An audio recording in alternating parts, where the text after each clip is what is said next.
दोस्तों स्वागत है आपका आज की हमारी इस वीडियो में। मेरा नाम है मनतेज सिंह औलख। दोस्तों आज की इस वीडियो में हम जानेंगे कि दुनिया में कौन से 6th जनरेशन फाइटर प्रोग्राम चल रहे हैं और कौन से देश कौन से नेक्स्ट जनरेशन फाइटर एयरक्राफ्ट बनाने जा रहे हैं। तो चलिए शुरू करते हैं।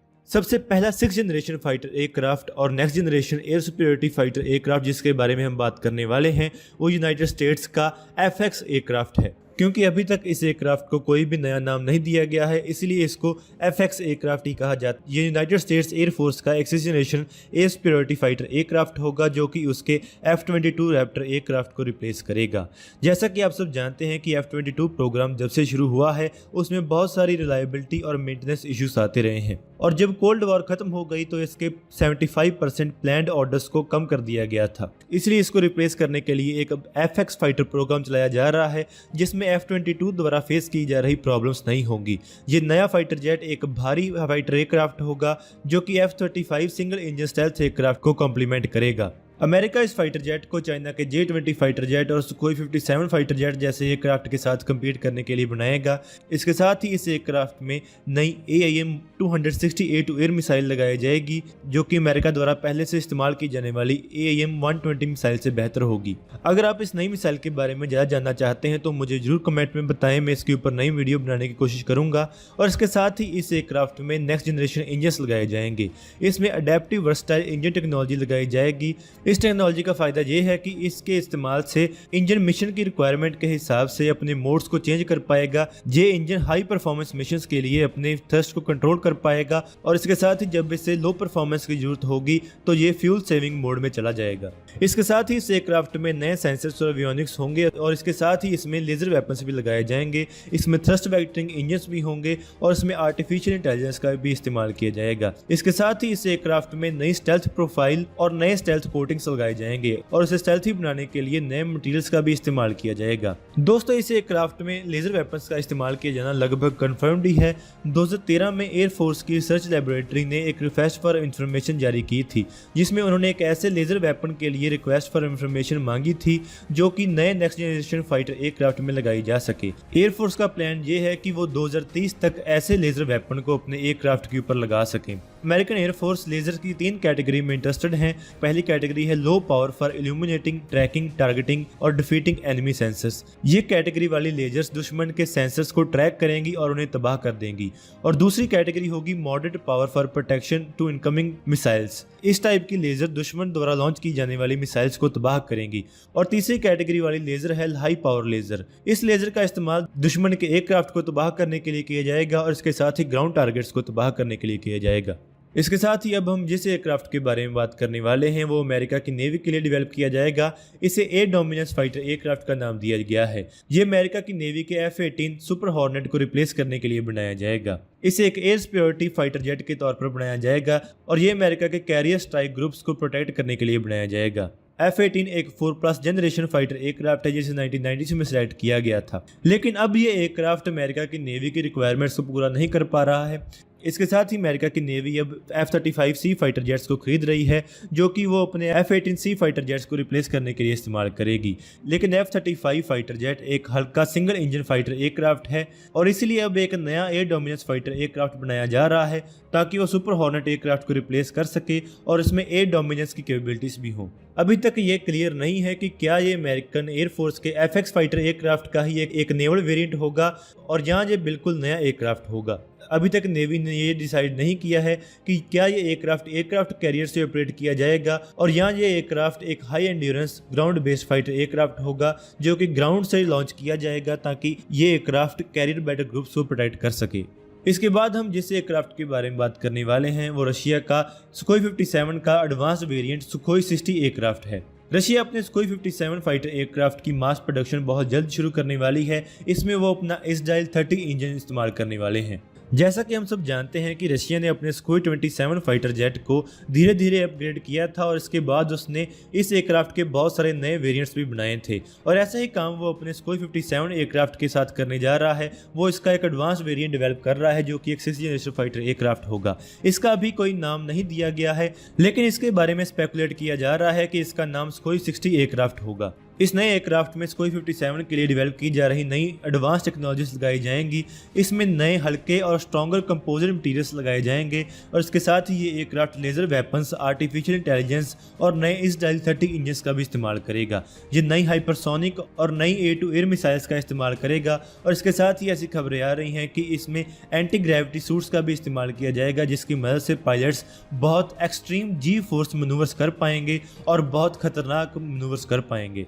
इसके साथ ही रशिया ने एक और नया 6th जनरेशन एयरक्राफ्ट प्रोग्राम शुरू किया है। रशिया अपना नया मिग 41 एयरक्राफ्ट बना रहा है। रशिया अपने सुखोई 57 एयरक्राफ्ट को नेक्स्ट जनरेशन स्टैंडर्ड के ऊपर अपग्रेड करने के साथ ही एक नए प्रोग्राम के ऊपर काम कर रहा है, जिसका नाम मिग 41 बताया जा रहा है।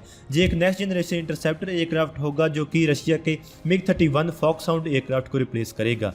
जब मिग 31 फॉक्सहाउंड एयरक्राफ्ट को 2030 तक रिप्लेस करना शुरू कर देगा और ऐसा बताया जा रहा है कि इसकी फर्स्ट फ्लाइट बहुत जल्द होने वाली है। इस एयरक्राफ्ट की सबसे बड़ी खूबी ये बताई जा रही है कि ये हाइपरसोनिक स्पीड्स पर उड़ पाएगा, यानी कि इसकी फुल स्पीड मैक 5 के करीब होगी, जिसका मतलब ये है कि ये आवाज की रफ्तार से 5 गुना ज्यादा तेज उड़ पाएगा और ये स्पेस के नजदीक बहुत एक्सट्रीम एल्टीट्यूड्स पर उड़ पाएगा। मिग कॉर्पोरेशन के मिग 25 और MiG 31 aircraft high speed aircraft के तौर पर जाने जाते हैं। इन्हें रशिया ने इंटरसेप्टर रोल के लिए इस्तेमाल किया था। इन एयरक्राफ्ट को रशिया ने अमेरिका के SR-71 हाई स्पीड एयरक्राफ्ट को इंटरसेप्ट करने के लिए बनाया था और इसमें इंटरसेप्शन के लिए मिसाइल्स भी लगाई गई थी। इसके साथ ही बताया जा रहा है कि इस नए इंटरसेप्टर एयरक्राफ्ट में बहुत ज्यादा पावरफुल सेंसर स्वीट होगा और इसमें ज्यादा रेंज वाली हाइपरसोनिक स्टैंड ऑफ मिसाइल्स भी होंगी। इसके साथ ही ये एयरक्राफ्ट स्टेल्थ एयरक्राफ्ट भी होगा, यानी कि ये रडार की पकड़ में भी नहीं आ सकेगा। जैसा कि आप सब जानते हैं कि अमेरिका अपनी बॉम्बर फ्लीट को भी अपग्रेड कर रहा है और उसे बड़ा कर रहा है, इसलिए रशिया मिग 41 एयरक्राफ्ट को बना रहा है ताकि वो अमेरिका के नेक्स्ट जनरेशन बॉम्बर्स को इंटरसेप्ट कर सके। इसके साथ ही रशिया के मिग 41 एयरक्राफ्ट को सैटेलाइट हंटर के तौर पर भी बनाया जा सकता है, क्योंकि मिग 31 एयरक्राफ्ट जिसे कि ये एयरक्राफ्ट रिप्लेस करने वाला है उसमें सैटेलाइट हंटर कैपेबिलिटीज भी थी।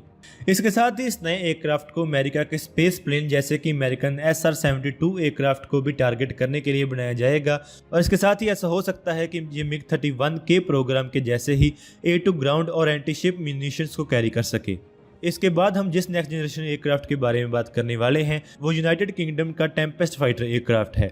ये यूनाइटेड किंगडम का एक नेक्स्ट जनरेशन फाइटर एयरक्राफ्ट होगा जिसमें बहुत सारी नई टेक्नोलॉजीज का इस्तेमाल किया जाएगा। इसे बेस सिस्टम रोल्स रॉयस और MBDA जैसी कंपनीज मिलकर बना रही हैं। इस एयरक्राफ्ट का इंजन रोल्स रॉयस डिजाइन करेगा, इस एयरक्राफ्ट का air frame base system design करेगा और इसके एवियोनिक्स लियोनार्डो कंपनी डिजाइन करेगी और इसके weapon system MBDA company supply करेगी।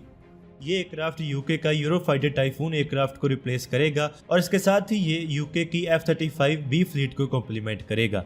यूके ने इस एयरक्राफ्ट को बनाने के लिए 2 बिलियन यूरोस की सीड मनी दी है। इस एयरक्राफ्ट में बेस सिस्टम बहुत सारी एडवांस टेक्नोलॉजीज लगाने जा रही हैं। इसमें बहुत सारी रेडिकल न्यू टेक्नोलॉजीज इस्तेमाल करने की बात कही जा रही है। इसमें वर्चुअल कॉकपिट के इस्तेमाल करने की बात कही जा रही है, यानी कि इस एयरक्राफ्ट में बटन सिस्टम्स को पूरी तरह रिप्लेस कर दिया जाएगा और बटन के अलावा इस एयरक्राफ्ट के पायलट के हेलमेट में ही पूरा वर्चुअल रियलिटी के इस्तेमाल से एक कॉकपिट डिस्प्ले किया जाएगा, जिसकी मदद से पायलट अपने पूरे एयरक्राफ्ट को कंट्रोल कर पाएगा। इसके साथ ही इस एयरक्राफ्ट में ड्रोन स्वॉर्म्स को भी कंट्रोल करने की कैपेबिलिटी होगी।